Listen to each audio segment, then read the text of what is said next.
Namah Shivaya. Hello everyone, welcome to your online music class. In this video, we are going to learn one new rhythmic pattern of Keherwa Taal. At first, let me demonstrate it to you.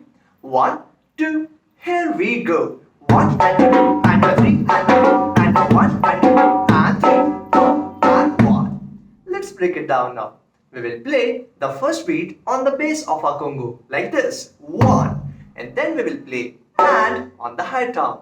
1 and after this we will play mid tom 2 times, and make sure you start with your left hand like this. A 2, 1 and a 2.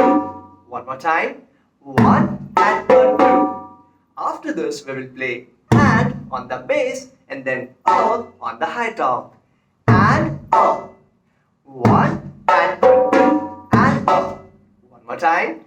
1 and a 2 and a. The rhythmic pattern of third and fourth beat is exactly same as the rhythmic pattern of first and second beat respectively. Now let's play the complete rhythm together. Ready?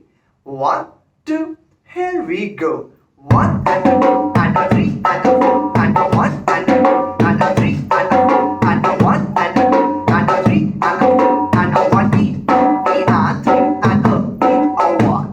So that's all for the today's lesson, and now I want you to practice this rhythm on your Congo. And if you don't have the Congo, then just grab the pillow and start practicing. And most important, have fun. Thank you. Bye bye.